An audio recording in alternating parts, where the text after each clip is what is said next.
हमारा जो पूर्व वक्ता है उन्होंने बताया आपको, ये जो 3 बिल है वो किसान के विरोध में है। और ये जो 3 बिल आज मोदी सरकार ने पारित किए हुए हैं वो हमारे और आप जैसे मिडिल क्लास और हमारे जैसे पूरे समाज को जो है तहस नहस करने का पूरा प्लान ये जो बिल पारित हुए हैं उसके माध्यम से होने जा रहे हैं। मेरे पूर्व वक्ता ने कहा इसेंशियल कमोडिटीज एक्ट के तहत होर्डिंग की जो सीमाएं थी वो सीमाएं भी रद्द करने के लिए बिल में प्रावधान है। पहले एक विशिष्ट मर्यादा के तहत यदि समझो कोई व्यापारी जमाखोरी करता है तो उसके लिए कार्रवाई का प्रावधान था, लेकिन आज ये कॉरपोरेट्स घराने जितने भी बड़े पैमाने के ऊपर जमाखोरी करेंगे तो उनको जो है कोई भी तरह से सीलिंग जो है वो नहीं रखी गई है। और इससे पूरे देश में यदि समझो प्राइसेस बढ़ जाती है, महंगाई बढ़ जाती है, तो उसको जो है खुली लूट करने की छूट आज इस बिल के तहत दी गई है। और हम जो है बड़े दिनों से सुनते आ रहे हैं कि ये जो बिल है वो किसान के लिए लाभकारी है, लेकिन एपीएमसी मार्केट जो है जहां से हम लोगों को अनाज मिलता है, जहां से हम लोगों को वेजिटेबल्स मिलता है, फ्रूट मिलता है, वो एपीएमसी का कानून जो है आज रद्द किया गया है। और इसका जो है विरोध शेतकरी हमारे जो किसान भाई है दिल्ली के बॉर्डर के ऊपर जाके खड़े होके विरोध कर रहे हैं।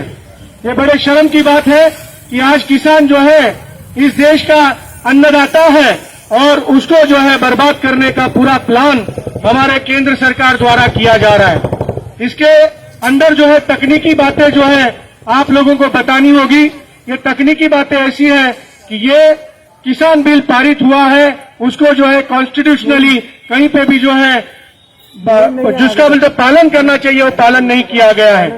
हमारे राज्यसभा में जब ये बिल विचार विमर्श के लिए आया तो 8 लोगों ने इसका विरोध किया, तो उन लोगों का सदस्यत्व जो है निलंबित किया है मोदी सरकार ने। और कॉन्स्टिट्यूशन के हिसाब से हमारा जो घटना है, हमारा जो संविधान है, वो संविधान के हिसाब से यदि कोई भी एक खासदार उसका विरोध करता है, उसका वोटिंग करना चाहता है, तो वो वोटिंग होना चाहिए, उसको जो है सिलेक्ट कमेटी के पास भेजना चाहिए।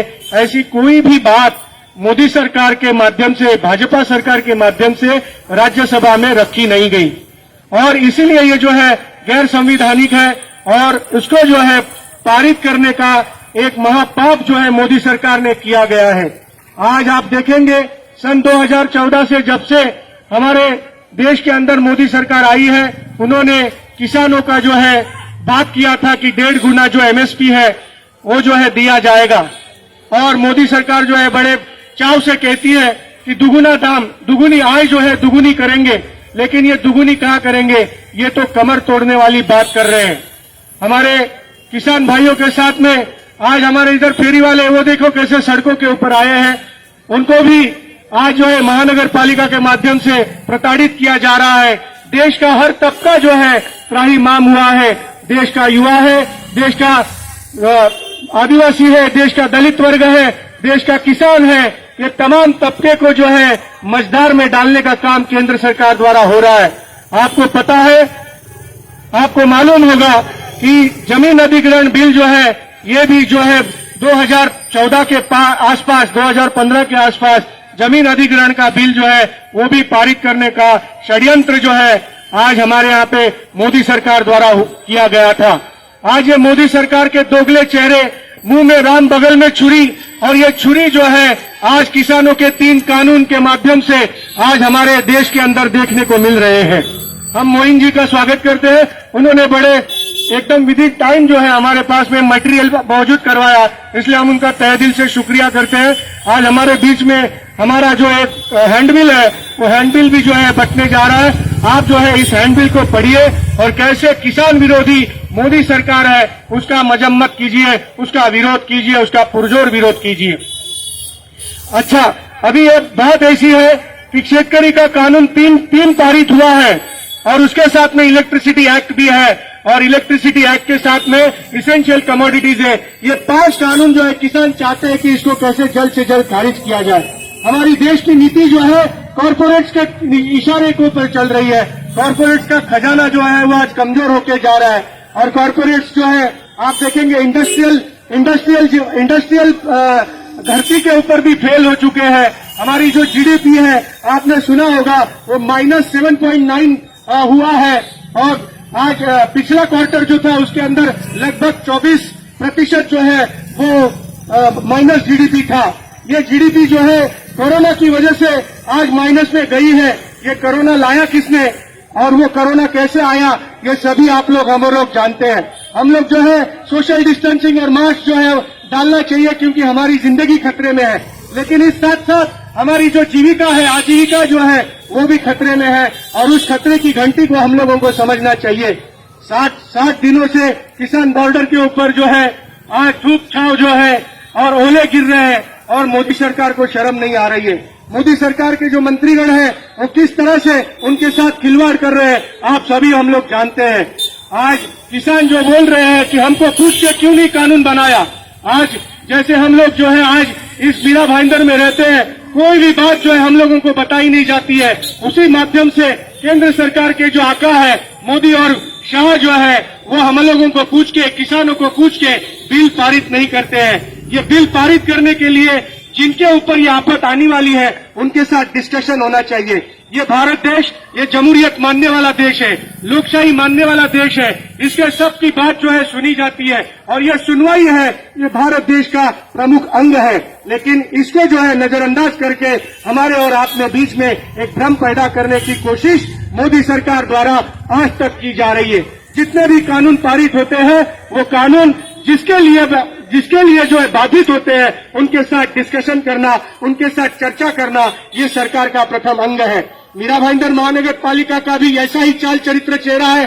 फेरी वाला कानून इधर लागू हुआ है लेकिन फेरी वालों के लिए इन लोगों के लिए समय नहीं है। ये मुस्टंडे जो है ब्लैक कमांडो जो है इन लोगों के हाथ में गोली देंगे तो ये फेरी वालों को भी है ढूंढ डालेंगे। ऐसी घिनौनी साजिश आज पूरे मीरा भाईंदर के अंदर हो रही है। उसी तरह से भारत के अंदर भी आज मोदी सरकार द्वारा किसानों को ढूंढ डालने की कोशिश होती जा रही है।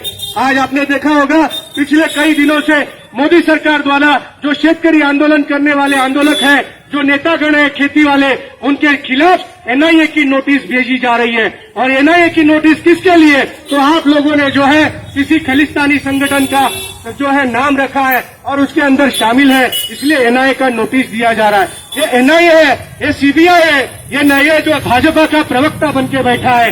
भाजपा को सिर्फ और सिर्फ लोगों के साथ खिलवाड़ करने का एक ही काम बचा है पूरे देश के अंदर। और वो जो देश आज हमारे बीच में देख रहे हैं कि आप राष्ट्रद्रोही है या तुम्हारा राष्ट्रवादी है, इस दोनों खेमे में आज जो है देश को बटाया जा रहा है। सचमुच में ये बहुत खतरनाक घड़ी है। आज के तारीख में हमारा जो कामदार वर्ग है, जो सोया हुआ है, जो दारू पी के रात को जो है मस्त रहता है, उसको मालूम नहीं उसके आने वाले दिनों में उसके बच्चे का भविष्य खतरे में है, उसके बच्चे की जिंदगी खतरे में है, उसके एजुकेशन का सवाल आज जो है खड़ा है, उसके हेल्थ का सवाल आज खड़ा है, लेकिन वो पी पा के मस्त है, वो रास्तों के ऊपर आने के लिए तैयार नहीं है। मोदी सरकार ने 4 जो है लेबर कोड किए हुए हैं और ये लेबर कोड मजदूरों के जिंदगी के साथ खिलवाड़ हो रहा है। लेकिन किसको पड़ी है, किसको सूझी है? लेकिन आज हम चेतावनी देते हैं मोदी सरकार को कि हम सोए हुए नहीं, हम जो है मुर्दों की राजनीति करने वाले नहीं है, हम जिंदा दिलों की राजनीति करने वाले हैं। आज आप लोग हमको मारने की कोशिश करेंगे तो हम जो है खड़े रहेंगे, रास्तों के ऊपर खड़े रहेंगे। संसद के अंदर आपको हमने भेजा है, किसके लिए भेजा है? अच्छे दिन हमारी जिंदगी की, हमारे वेलफेयर की आप लोगों को क्या करना है? विचार करना है। जैसे एक बाप अपने घर में अपना पिता का दायित्व जो है निभाता है, अपनी औरत को जो है खाना पीना देने का वचन देता है, अपने बच्चों को खिलाने का कोशिश करता है, वैसे देश का सरकार का दायित्व है, सरकार की जिम्मेदारी है कि किसी भी तरह से इस देश का हर तबका जो है खुशहाल होना चाहिए, उसका जो है उसका संगोपन होना चाहिए। लेकिन दुर्भाग्य है कि आज सन 2014 से हम लोग जो है आर्थिक आघाड़ी के ऊपर जो है मार खा रहे हैं। कोरोना की बीमारी आई है, कोरोना के माध्यम से हमारे जो युवा लोग जो है वो बेरोजगार हो गए, उन लोगों की छटनी हो रही है।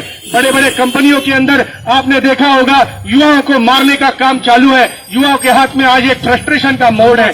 जैसे युवा फ्रस्ट्रेशन के मोड में है, वैसे किसान भी फ्रस्ट्रेशन के मोड में है, वैसे लेबरर भी फ्रस्ट्रेशन के मोड पे है, फेरी वाला भी फ्रस्ट्रेशन के मोड पे है, हमारा जो है बांधकाम नाका कामगार है वो भी फ्रस्ट्रेशन के मोड के ऊपर है। 5वें माले से गिरता है और उसको कोई भी तरह से ध्यान दिया नहीं जाता है। यहाँ का जो पालिका का जो वर्तन है वो भी आप देखते होंगे, किसों को क्या करने का, सब लोगों को गटर की गाड़ी कमाई खाने का, वो गटर की गाड़ी कमाई खाने का जिसको बोलते हैं चस्का लगा हुआ है। आप देखेंगे यहाँ की एजुकेशन की हालत क्या है, आप देखेंगे यहाँ के अस्पताल की हालत क्या है। ये इसके लिए हो रहा है कि हम लोग जो है खामोश है, ये इसके लिए हो रहा है कि हम लोगों की जो है नुमाइंदगी करने वाले लोग समाज के अंदर कम होते जा रहे हैं। इसलिए हम लोगों को जागरूक रहना पड़ेगा, इसलिए हम लोगों को संवेदनशील रहना पड़ेगा, हमारे अंदर की संवेदना जो है जगाती रहनी पड़ेगी। यही हमारे हाथ में आज एक तारीख में हम लोगों के पास में एक विकल्प है। आपने देखा होगा कि कांग्रेस को जो है कई भी तरह से लीडर ऑफ अपोजिशन जो है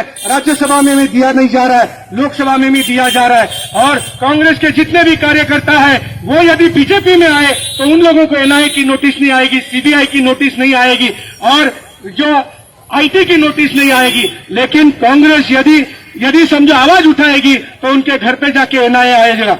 आपने देखा होगा यहाँ का जो आमदार है, इस इलाके का आमदार जो है प्रताप सरनाइक, उसके घर में एनआईए की जो है ईडी की नोटिस आ गई थी। ईडी के माध्यम से उसके बच्चों को जो है तलब किया जाता है, उसको जो है तलब किया जाता है। आज वो शिवसेना का नंबर 2 का नेतृत्व है, लेकिन उसको ही टारगेट किया जाता है। ऐसे माध्यम से आप देखेंगे कि विरोध का आवाज जो है दबाने की कोशिश पूरे समाज के अंदर हो रही है। वो फिर बाद में जो है आपने देखा होगा कि किस तरह से भद्दी गालियां देती है, मां बहन के ऊपर गालियां देने का षड्यंत्र पूरे देश के अंदर जो है जो विरोध करेगा उसका सर काटने की कोशिश करते हैं और उसको जो है हिंदू या मुस्लिम जिसको बोलते हैं इसके बीच में जो है डिवीजन करने की कोशिश करते हैं।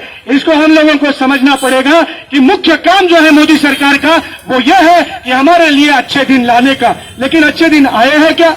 नहीं आए हैं। हम लोग जो है सन 2014 में ये गार्डन की लड़ाई लड़े थे, उसके अंदर भी आज तक यहाँ के Oswal park building number 7, Oswal park building number 6 और जो निशांत अपार्टमेंट है आज भी रिजर्वेशन के अंदर है। उन लोगों को गुमराह किया जा रहा है कि आप लोगों का काम होएगा। लेकिन दोस्तों आपको मैं कहना चाहूंगा कि ये जो सरकार है, ये सरकार का रवैया है, जब तक आप जागेंगे नहीं तब तक ये लोग जगने वाले नहीं है। इसीलिए आप सभी को हमको जो है इकट्ठा होना पड़ेगा, यूनाइट होना पड़ेगा, संघर्ष करना पड़ेगा। इसलिए समझना पड़ेगा कि किसानों का आंदोलन सचमुच में क्या है, हमारे भाइयों का आंदोलन सचमुच में क्या है। ये मूर्खता भरा व्यवहार नहीं है, इसको जो है आप हल्के हाथों में नहीं ले सकते। आपने देखा होगा कि कोरोना जब हुआ